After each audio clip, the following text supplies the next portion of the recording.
Bonjour à tous, de retour à Epic Animé, Rayson vous propose un deck profile de son deck Kagero, dont la compo n'a pas changé entre Manchester où elle avait fait un perfect 12-0 et le Continental où elle vous racontera son petit parcours. À toi. Merci chef, merci responsable.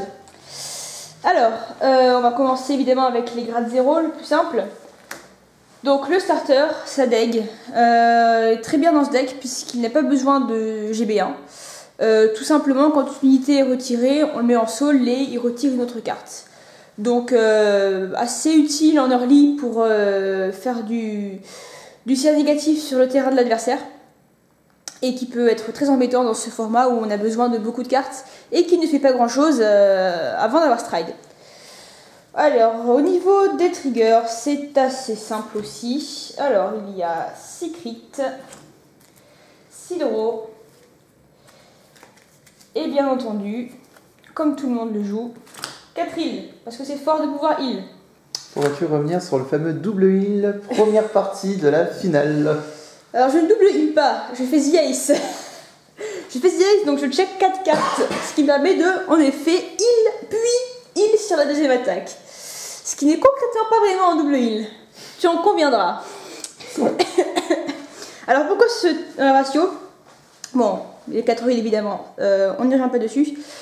J'ai besoin dans ce deck de beaucoup d'unités, beaucoup de cartes qui me permettent de déployer tout le potentiel du deck. Donc au niveau de tous les grades, soit 1, 2 ou 3. Et les Sidro me permettent vraiment d'y accéder. Notamment Gatling Claw, on peut revenir dessus puisque c'est une carte qu'un early fait très mal puisque Counter Blaster on le met en soul et il retire le starter de l'adversaire sont vraiment très importants dans ce format. Je pense en particulier à Kagero ou avec Judge Bo ou même David qui permet d'être considéré comme un sacrifice pour 2 cartes contre Royal puisque avec le Royal on le met en soul et hop on cherche Shormy qui va chercher une autre carte.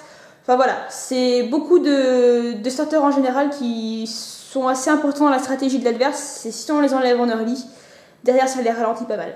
Et est-ce que pour toi jouer Sidro, ça permet d'avoir en early d'avance tes cartes maîtresses ou c'est juste pour avoir un ratio équilibré, Secret, Sidro?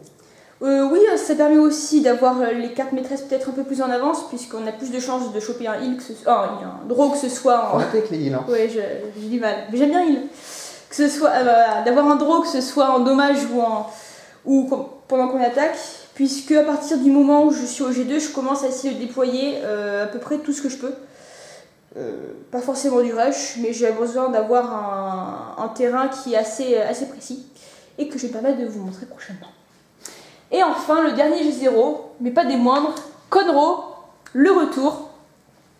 Donc, que je ne peux plus jouer en starter malheureusement. Alors, si tu avais la possibilité de le rejouer en starter, est-ce que tu changerais ou pas? Eh bien non, parce que malgré tout, je trouve que ce deck est vraiment trop bon dans ce format, et surtout en early, puisque comme je dis, il peut retirer des unités assez importantes que l'adversaire essaie de me mettre au début de la partie, ou même je peux le garder plus tard pour utiliser le power-up de Gyokoryu, un jeu que je vous présenterai aussi.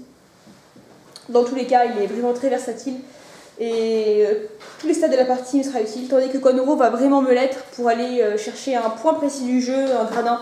En général, ce sera plus le perfect guard dans ce format qui est très agressif avec tous les strides qu'il y a et surtout des strides très dangereux comme Diablo qui gagne plus 10 000 lorsqu'il attaque. Donc voilà, on prend pas de risque, on va chercher les perfect guard. Et as-tu songé à le jouer 2 fois ou un te paraît... Un me paraît très bien puisque je le touche assez régulièrement grâce à tous les draws que j'ai pour m'en contenter. Et puis si jamais je le touche pas, c'est pas non plus une perte énorme puisque le deck me permet quand même de tourner assez bien, que ce soit par la Légion, j'envoie le trigger, les draws qui me permettent de piocher. The Ace avec lequel je peux restand, Zien avec lequel je peux restand aussi, donc dans tous les cas j'ai un gros potentiel et un gros matériel pour faire tourner le deck. Conro c'est une petite tech card qui sert bien quand on l'a et qui défend à 10 000 contre Metalborg. Pas mal du tout. Ah, c'est bien. On passe au grade 1. On passe au grade 1. Alors, 4 perfect guard, parce que pourquoi pas. Alors, j'ai perfect ou des perfects normaux, le Sud Dragon, parce que j'ai un amour particulier pour cette carte que je ne peux plus jouer malheureusement, mais j'espère revoir revenir sur le devant de la scène. Pas de G-Perfect puisque je counterblast, mais pas assez pour vraiment être dans le besoin des flips à ce point. Pour des flips, j'ai déjà Mustapha, celui que je place en first ride, qui en général passe, puisque c'est le tout premier, donc au tour 3, on n'a pas forcément de perfect. Je préfère m'assurer le match-up miroir, puisque si on m'attaque un regarde, j'ai pas envie que Zien passe. Et pareil avec contre Dimension Police, la plupart du temps on tombe contre des Metalborg en ce moment, c'est affreux. Mais autrement, on peut toujours se permettre de défendre sur le regarde pour éviter que l'Aurel ne passe et que ça restande et que ça fasse une plus 6 en main sur le tour. Et tu n'as pas croisé un Metalborg Oui, bon, c'était un peu embêtant, disons. Un tout petit peu embêtant, vu tous les perfects que j'avais en main. Mais dans tous les cas, que j'ai eu un G perfect ou pas, ça m'aurait pas pu céder. J'aurais préféré avoir Code Rose à ce moment-là, par exemple. Mais ça, on décide pas. Oui, et puis après, bon, c'est une préférence personnelle aussi. J'ai essayé le G perfect, mais bon, voilà, je me suis rendu compte que j'avais pas besoin de tant d'efflips que ça. Puisque le counterblast est assez maîtrisé, Neoflame, j'en ai joué que 2, donc ça va se placer assez précisément dans la partie. Zien, je place quasiment jamais, puisque je préfère mettre la pression avec The Cross. Zia, j'essaie de le placer quasiment toutes les parties, mais ça reste counterblast 2 au final. Et on peut compter sur quelques heals aussi, pour des flips. Hein, c'est une bonne stratégie, je trouve. Non, voilà, mais c'est vrai que j'ai pas besoin de trop counterblast, puisque je joue pas de Dragonic Blade Master, qui counterblast un à chaque fois pour retirer quelque chose. Continuons donc avec Gyokoryu, dont on vous parle souvent. Donc cette petite carte en GB1 qui gagne plus 5000 lorsque l'unité est retirée par un effet sur le terrain de l'adversaire, qui est juste super. Je joue pas 4 fois parce que bon, c'est pas comment dire, c'est pas ma stratégie principale, mais c'est un regard qui est vraiment excellent quand on le place là ou là et là d'ailleurs, avec les Nehalem ou bien les Burning Orb ou les G3, ça fait des colonnes à 21 000 ou plus en retirant une seule carte. Donc qui permet vraiment d'accélérer en mid-game la partie ou de l'achever assez rapidement en endgame. Avec des colonnes très puissantes. Et d'ailleurs c'est comme ça que j'ai gagné en finale sur la première manche, puisque j'avais juste mon Vanguard. J'avais une colonne avec un G3 Gyokoryu derrière, j'ai retiré 3 cartes sur le terrain, j'attaquais à 32 000. Et mon adversaire n'avait vraiment pas de quoi défendre. Donc merci Gyokoryu. Donc vraiment très bonne carte. Et qui marche avec à peu près tout le deck. Donc voilà, parfait.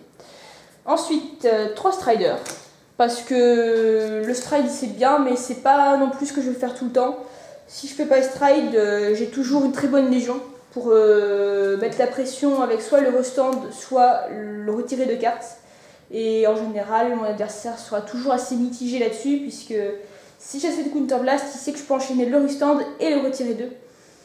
Donc, ce qui est assez embêtant pour lui. Donc en général, il va vouloir directement perfect guard la première attaque, ce qui me permet de retirer 2 cartes et de booster aux hormones les Gyokoryu. Et à partir du moment où je légion et que ça passe, ça commence à piquer un peu pour l'adversaire. Il n'y a pas nécessité d'en jouer 4 3 c'est bon 3 c'est bien, 3 c'est bien. Je n'ai pas vu vraiment pour le moment le besoin d'en jouer plus, puisque ça arrive, enfin, je les place pas au tout début de la partie. C'est vraiment à partir du moment où je commence à retirer en masse, c'est que ça devient intéressant. Surtout que mes adversaires au début de la partie, ils s'attaquent à 26 000, bah tant pis, hein, ils prennent un dommage, ils passent de 2 à 3, ça leur fait ni chaud ni froid. Donc voilà, il faut savoir raison garder et les placer au bon moment. Et enfin, Belog.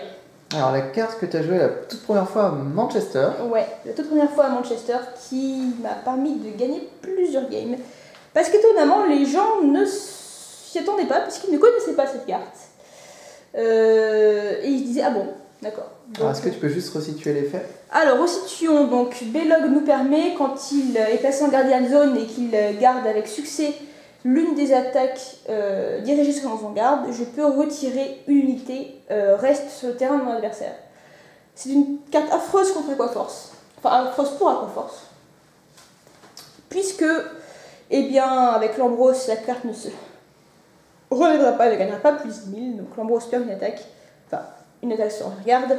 Contre Shadow Paladin, c'est très bien aussi, puisque ça retire un des Revengers. Et pour la petite anecdote, j'ai gagné ma partie en demi-finale au Continental grâce à ça, puisque mon adversaire fait son break ride, fait sa légion, il a 3 Revengers sur le terrain, il attaque d'abord avec sa colonne Revenger de rearguard.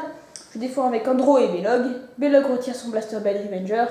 Oh, il n'a plus que 2 Revengers sur le terrain, il ne peut plus faire sa légion, enfin son skill de légion de restand. Donc voilà, il s'est fait avoir tout seul. Belog est vraiment très fort. Voilà, j'en joue 3 aussi. Au début j'en jouais 2, mais je me suis rendu compte que c'était un format dans lequel on en avait vraiment besoin contre beaucoup de decks. Je pense aussi à Royal Paladin, puisque les Royal Century Guard gagnent plus 3000 par géant sur le terrain. Donc ça peut me permettre en plusieurs tours successivement d'éliminer les géants qui sont en boost pour les mettre dans l'embarras, puisqu'ils vont être obligés de... Voilà, soit ils n'auront pas assez, soit ils devront lâcher les géants depuis leurs mains. Donc voilà, c'est bien contre beaucoup de decks du format et je ne le regrette pas. Ah oui, c'est très bien contre Laurel aussi, puisque en finale mon adversaire avait à un moment call 3 Laurel sur le terrain. Oui, c'est vrai. Donc bon, ça c'est pratique pour les retirer quand ils sont derrière en boost. Voilà, Laurel, crève. Donc voilà, c'est bon, je joue 4-3-3-3, c'est bien pour le moment, j'ai rien à redire. C'est vrai que Gyokoryu, je me suis dit des fois, est-ce que j'en jouerais pas 4 ? Parce que il y avait des parties où je les touchais pas assez quand il le fallait, d'autres où je les touchais trop. Mais encore une fois. Tu n'as pas trop peur d'avoir trop de grade 1 à 6000 ? Non, puisqu'au final, ce que j'essaie de faire au maximum, c'est d'avoir ça et ça ici. Et derrière, avoir le starter où je me colle n'importe quoi, mais c'est pas. Comment dire, la plupart de mes gradins restent en main pour être défaussés, ou voilà, pour le stride, le perfect ou Belog pour défendre et retirer. Et j'arrive à m'adapter à peu près grâce à des cartes comme mes G2 qui me permettent de taper à 10 000 et donc de passer en général sur les défenses adverses, ce qui est plutôt pratique. Ce que je vais vous présenter maintenant d'ailleurs. Une transition. Tout est calculé. Alors, les grades 2. Donc c'est 154 Néalem, mais comme j'en ai pas 4, je joue la même chose en perdition, mais qui est à 10 000. Alors, pourquoi les Vanilla Néalem ? Alors, ça marche aussi bien en Vanguard qu'en Rearguard. En Vanguard parce que quand on ride le grade 2 en premier, on peut s'éviter un rush Aquaforce, on peut s'éviter un rush Royal Paladin, et on peut s'éviter beaucoup de choses en général, puisque une carte qui défend à 10 000 permet contre une attaque à 14 000, puisqu'aujourd'hui la plupart des gens ne jouent que des 9 000 en G2, donc boosté par un starter à 5 000, c'est une attaque à 14 000. Donc en défendant à 10 000, ça fait nos passes et on s'épargne un tour de dommage pour mieux accueillir la violence du stride après. Et voilà, donc c'est aussi très bien contre le rush Aquaforce, puisque les attaques à 9 000, 9 000, 9 000, 9 000 au final ne passent pas. Et on est plutôt tranquille par rapport à ça, donc on s'épargne encore là pas mal de tracas. Bon, c'est vrai que si on est le deuxième à jouer, c'est un peu plus délicat, mais ça marche quand même, puisque au final les G2 qui sont sur le terrain de l'adversaire devront être boostés pour pouvoir passer sur le 10 000. Donc voilà, on regrette jamais d'avoir un DLM en garde. Ou un, lui. Ensuite, 3 burn-out. Soul Blastin remet un Overlord de la drop zone sous le deck et on retire une unité sur le terrain de l'adversaire. Très bon puisqu'il marche sans GB1. Il peut marcher dès le grade 2. C'est une unité qui peut se placer à n'importe quel moment de la partie à peu près. Bon, c'est mieux quand on a Gyokoryu sur le terrain, mais sinon ça peut. Comme c'est nous qui choisissons la carte, que ce soit en rearguard devant ou derrière, voilà, c'est encore une fois on cible quelque chose en particulier, c'est du quality, donc on rechigne jamais dessus. Et voilà, 3 parce qu'au final, 4 ça me semblait trop lourd dans la mesure où voilà, on le fait pas forcément dès l'early et que si on veut rush, je préfère avoir des Néalem pour rush qu'avoir des burn-out qui au final serviront que de vanilla et ne serviront pas à grand chose. Donc tu peux avancer d'avance que ton ratio de vanilla est plus élevé en grade 2. Oui, voilà, c'est pour ça. Ensuite, Neoflame. Très bonne carte à 2. Je ne jouerai pas plus. Counter Blastin. Quand une carte, donc pendant le tour où il est call, quand une carte est retirée dans la même colonne que lui, on retire une autre carte. Pour un petit coup d'un Counter Blast. Donc on retire une colonne gratuitement. Pour 1. Counterblast, qui me semble plutôt honnête. Que 2 parce qu'au final, c'est une carte qui va être placée qui va être assez situationnelle, puisqu'on a quand même un objectif de retirer beaucoup dans ce deck. Donc on n'a pas toujours une colonne à retirer, et en général si on a en ferro de flair, qui est assez bien pour ça. Une chose bien avec Neoflame, c'est qu'elle marche pas mal avec Burnout. Donc on place Neoflame, on place Burnout, on fait l'effet. Avec de Burnout, on retire ça ici, enfin celle de devant, Neoflame, Counterblast, on retire la colonne entière. Bon, c'est un petit quelque chose. Tu poses en synergie avec ton Future Strike que tu présenteras. Oui, et chute. Pas de spoiler. Pas de spoiler encore. Voilà, donc une bonne carte à 2 et qui au final ne mérite pour moi qui n'a pas une place à 3 puisque voilà, c'est assez situationnel et que j'ai essayé à 3, j'ai essayé à 4 et c'était beaucoup trop souvent, je la colle et je fais rien avec. Donc on la garde pour quand on en a vraiment besoin. Et ensuite, pour finir, 2 Burning Horn. Tout simplement parce que c'est un tapeur à 12, donc il n'y a pas besoin de boost pour taper le vanguard adverse. Et parce qu'avec Gyokoryu, il tape à 23 tout seul, donc en retirant 1. Et c'est pareil aussi pour Nialem, hein, puisque du coup, en retirant 1, boosté par Gyokoryu, il passe à 21 000. Donc on passe les paliers assez intéressants. Et ce sont j'ai du coup 6 cartes, 2 plus 4 pour passer ces paliers, et en mid-game et end-game, c'est vraiment très important de les avoir pour faire défausser le plus possible la main de l'adversaire. Je pense au match-up contre OTT en particulier, qui pioche beaucoup, et ça m'a permis vraiment de venir à bout de ces mauvais match-up, dans le sens où je... T'as affronté du OTT en continental ou pas? Oui, j'en ai affronté un. C'était quel build? 4 Coco, 4 Susano. Ok. Un truc assez basique, mais qui est toujours assez embêtant, puisqu'au final il y a les tomes, il y a les crit, et il faut savoir les gérer. Et donc je me disais, OTT c'est pas forcément un bon match-up pour moi, puisque j'ai beau retirer, il draw beaucoup et il peut les remplacer. Et ce qui m'a beaucoup aidé au final, c'était ces grosses colonnes, puisqu'il était obligé de défausser à chaque fois au moins 2 cartes de sa main au lieu d'une. Donc ça allait beaucoup plus vite, et j'ai gagné 2-0 contre lui comme ça. Voilà. Bon, ça m'a l'air pas mal pour les G2. Et enfin les grades 3, enfin aussi les strides. On va les présenter tout d'un coup puisque ça reste assez basique, il n'y a pas grand chose de bien extraordinaire. Donc 4 The Cross, 3 The End, donc le mate de The Cross, et un The Great. 4 The Cross et un The Great me donnent 5 possibilités de ride, enfin des cartes que je veux vraiment ride. The End je vais l'éviter en général puisque c'est une carte qui coûte cher au niveau des counterblast et qui passe rarement, enfin dans ce format ça passe plus quoi, on dépasse pas les colonnes à 20 000 donc c'est plus du tout effrayant. Donc The Cross, pour ceux qui ne le connaîtraient pas encore, donc permet de retirer 2 unités quand l'adversaire choisit de ne pas laisser passer l'attaque. Donc counterblastant, on retire un The Cross, enfin on défausse un The Cross et on retire 2 unités. Très fort encore avec Gyokoryu, puisqu'on a un plus 10 000 pour pas grand chose sur les colonnes de rearguard.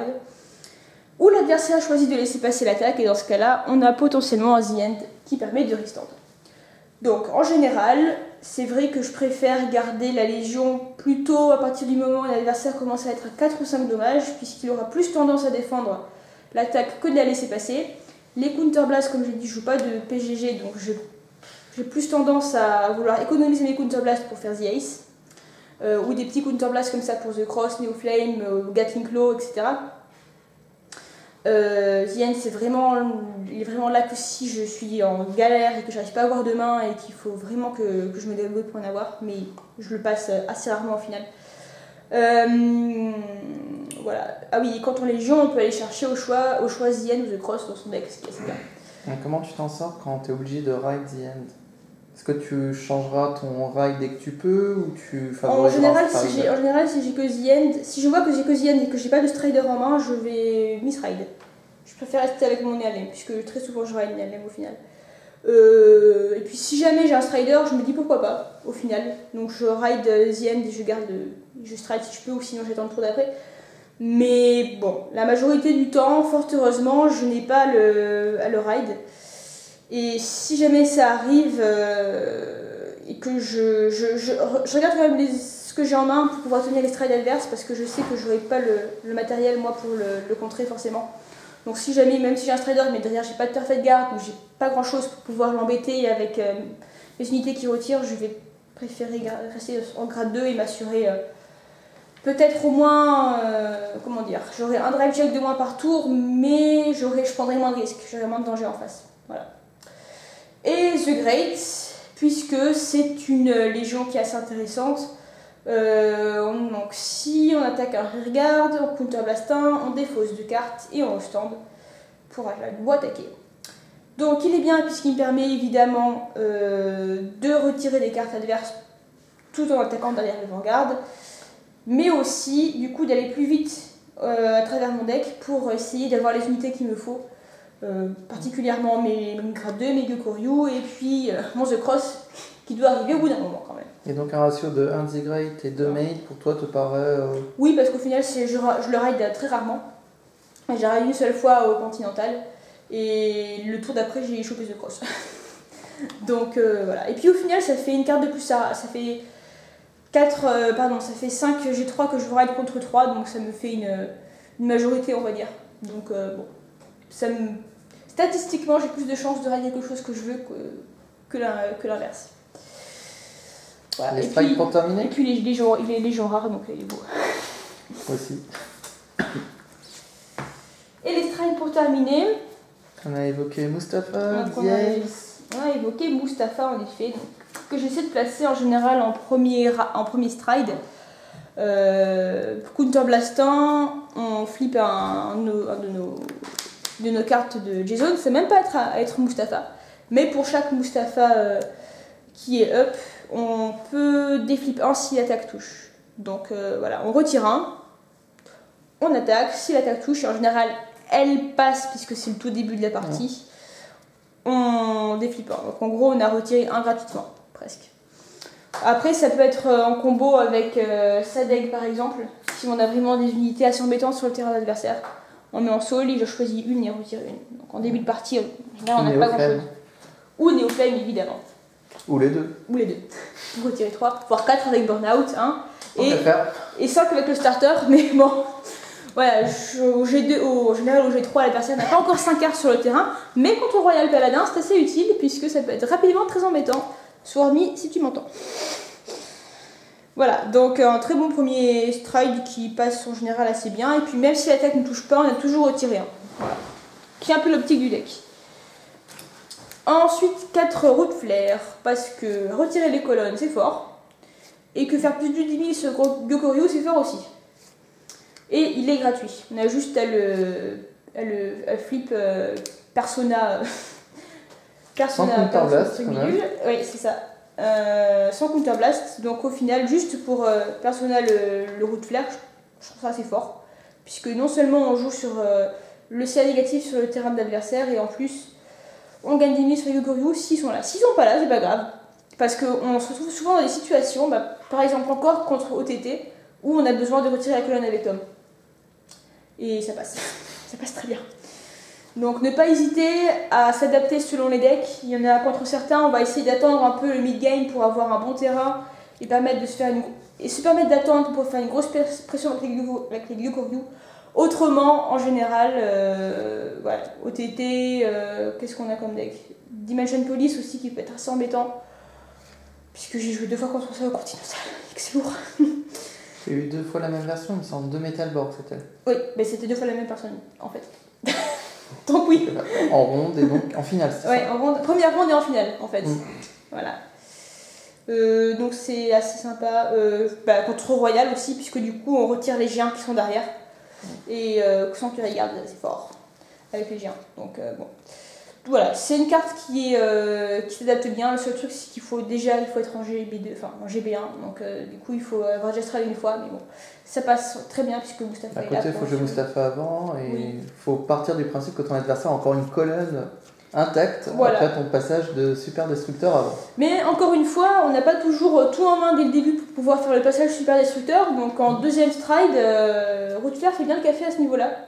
Et me permet de, on va dire, souffler un peu pour, avant d'avoir le reste de bien, de mes cartes en main pour pouvoir faire passer un peu la tempête. Tu laisses ta place pour ton strike finisher quand même. Et oui. Et enfin, The Ace. Donc, strike finisher. Counter Blast 2. On flippe un The Ace. Et après qu'il est attaqué, on défausse un Overlord, une carte normale. Et il restant pour 5000 de plus. Donc, en général 31 000. Mais il perd quelque chose. Oui, je défausse un Overlord, une carte normale, il a plus 5000. T'as droit à tes 3 checks. Et j'ai droit à mes 2 checks. D'accord, ok. Je pense que c'est mieux de préciser quand même. Oui, j'ai ça, j'ai mes droits à mes 2 checks. Et c'est comme ça que je double heal en fait. En fait, je heal une fois, puis une autre fois. Ne sois pas mauvaise langue. Voilà, donc très bonne carte en endgame, puisque ça va permettre soit de finir l'adversaire, soit de l'obliger à se défausser d'un maximum de cartes dans sa main. Puisqu'il va devoir garder grosso modo une attaque à 2 fois une attaque à 31 000. Certes, que de drive check, mais en endgame, on a rarement encore 2 ou 3 perfect garde en main, puisqu'on les a utilisés les tours précédents pour garder les grosses attaques. The Ace, alors je gagne pas toujours sur The Ace, la plupart du temps je gagne sur un tour où je retire beaucoup et mes Gokoryu ont beaucoup de power-up.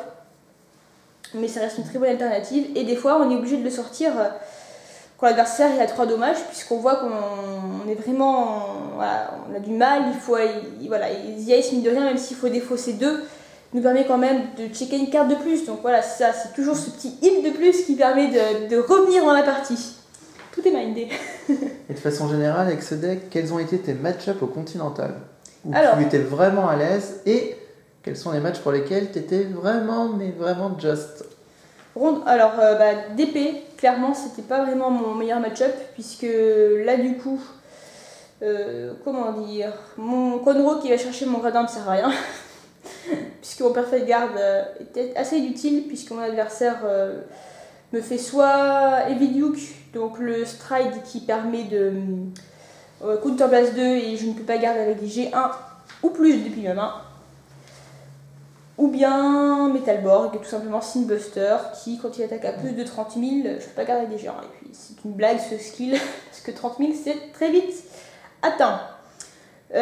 Donc là, à partir de ce moment-là, il faut vraiment que j'ai beaucoup de triggers en main, et comme je joue Sidro, là c'est moins évident, puisque mine de rien, ça me fait du shield en moins, et qu'avec mes draws, je pioche pas forcément toujours ce qu'il faut. C'est du hasard. Néanmoins, Conro peut servir de défense. Il m'a sauvé la mise sur la deuxième partie en finale. Je ne peux pas le lui enlever. Je dis go away. Défends-moi, fais ton office. Ouais, c'est vrai que c'était pas un match-up très facile pour moi. D'ailleurs, j'ai perdu la ronde 1. J'ai gagné la première manche, j'ai perdu les 2 autres. Parce que voilà, c'est ça, je me suis rendu compte que j'avais vraiment pas grand chose. Mon adversaire, il a très bien joué, il a call peu de cartes sur le terrain pour que je les retire. Donc au final, je n'avais pas vraiment grand chose à faire. Et puis je me suis vite retrouvée dans la dash avec mes 3 perfect gardes en main. Est-ce que tu as eu des matchs qui étaient beaucoup plus accessibles? Du coup, OTT, comme on a pu le dire, puisque... Route Flair, je suppose? Oui, Route Flair passe très bien contre OTT en général. Et là, on n'hésite pas à retirer, quel que soit le niveau de la partie. Enfin, là, je me rappelle, le tour, j'ai fait Mustapha, Sadeg et Neoflame, pouf, sur le même tour. Voilà, premier tour de strike pour moi. Pour retirer la colonne de Tom et pour retirer, comment ça s'appelle, Promise d'auteur. Voilà. Donc 3 cartes, mine de rien, qui sont assez embêtantes, surtout en early. Donc je me suis pas fait prier, même si j'avais pas de quoi faire Gokoryu derrière, il faut y aller. Mais bon, pour OTT, je n'ai aucun mérite, puisque je me suis fortement entraînée contre un certain nuage. Qui sait tu lui diras bonjour. Est-ce que tu es tombé contre du Aquaforce? Tiens. Non, il n'y avait pas d'Aquaforce. C'est dommage parce que tu aurais pu vanter les mérites de Melog. J'aurais pu vanter les mérites de Belog, mais en effet, comme je l'ai dit, je suis tombée contre Shadow Paladin, qui m'a bien aidé, puisque j'ai Belog a bousillé le tour de Légion de mon adversaire, et je la gagne à peu près sur ça. Un match-up que je sais que j'ai pas forcément non plus très bon, c'est Angel Feather. J'ai eu de la chance, je suis pas tombée contre lui. Il a fini 3ème au final. Mais voilà, c'est de grosses colonnes et j'ai pas forcément de quoi les gérer non plus. Donc ça serait plutôt un défaut de défense contre Angel. Ouais, on va dire un défaut de défense contre Angel, puisque bon, je joue 4 Perfect Guard et je peux les utiliser, mais au final, à la limite, Belloc peut me servir pour retirer une carte qui pourra pas le restand, mais c'est pas grave, il a toujours son autre à côté qui tape à 80 000, donc c'est assez embêtant, disons. Et voilà, même si je retire ces cartes, bah, il va les garder pour plus tard et faire ses gros trucs. Donc Angel, je l'avais pas forcément en match-up, mais je l'ai pas affronté. J'ai affronté OTT, j'ai affronté DP, j'ai affronté Link Joker, tiens, le Glendios 12 draw. Ah oui, c'est vrai que c'est intéressant la façon dont il perdait. Si tu peux revenir dessus. Ouais. Le fait est que contre ce deck qui joue 12 draw, j'ai gagné 2 fois sur le deck out de sa part, puisque j'ai cherché à le rush très tôt dans la partie, et après qu'il soit 4 dommages, je l'ai plus du tout rush. Enfin, je disais toujours fin de tour. Parce qu'en le rushant en early, il va checker beaucoup de draws quand il en joue 12. Et sur les 2 parties que j'ai faites, je crois qu'il a dû faire 3 draws sur les 2 ou 3 premiers tours. Donc mine de rien, ça lui vide pas mal son deck. Ensuite, lui attaque forcément avec ses strides et avec Glendios tout seul. Donc encore une fois, il check beaucoup de draws. Au final, en fait, c'est vraiment... j'ai joué contre le deck. Comme il jouait pas de crit, la plupart du temps, je défendais pas. Je défendais pas son tag de Vanguard, donc je gardais ma main. Au cas où il décide de m'attaquer avec ses colonnes à 21 000 et plus avec Glendios. Et voilà, c'était juste la bombe à retardement en fait. Je faisais en sorte qu'il se... Donc ta stratégie de départ, tour 1, c'était deck out. C'était deck out en fait dès le départ, puisque je voulais pas du tout lui donner l'opportunité de faire le World End, puisqu'il avait gagné, je crois, 7 parties sur 9 comme ça en Allemagne. Et que c'est une stratégie qui est assez forte. Et que j'ai affronté en round 3 avec les deux premières rounds, il a fait 2-0 avec du World End. À chaque fois. Donc voilà, j'ai pas pris du tout de risque. En revanche, je sais que le gars qui joue Angel contre lui a pris des risques et qu'il l'a battu une fois sur deck out et une fois au 6ème dommage. Chapeau à lui, puisque 6ème dommage contre Glendios, faut oser se prendre le World End. Voilà, et j'ai essayé au final, j'avais pas besoin de stride. J'étais avec Mons de Cross et puis j'attaquais un peu les regards à droite, à gauche, mais voilà, il n'y avait pas grand chose d'important. Voilà. Est-ce que tu aurais quelque chose à rajouter Oui, j'ai quelque chose à rajouter. Ce deck marche même si on n'est pas en GB1. Il y a toujours des unités pour. On a le starter, on a Gatling Claw, on a Burnout, on a le tapeur à 12, donc... non, c'est Burnout, pardon, c'est Burning Horn qui... non, je te dis une connerie, il est trop tard. Non, Burning Horn. Burning Horn qui tape à 12. Boosté par le Strider à 7000, ça fait une attaque à 19. Donc sur les Vanguards à 9000, s'ils veulent rester avec leur G2, il n'y a pas de souci, moi je suis là.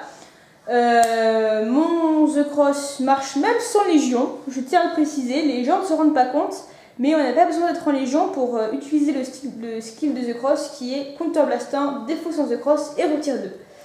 Donc pour ceux qui voudraient ne pas ride contre ce deck, eh bien voyez-vous, nous avons tout ce qu'il faut, et Neoflame aussi. Voilà, il y a largement de quoi faire, avec ou sans stride. Évidemment, avec le GB1, c'est beaucoup mieux. Mais sans ça, on a toujours des possibilités pour s'en sortir. Voilà, à bon entendeur.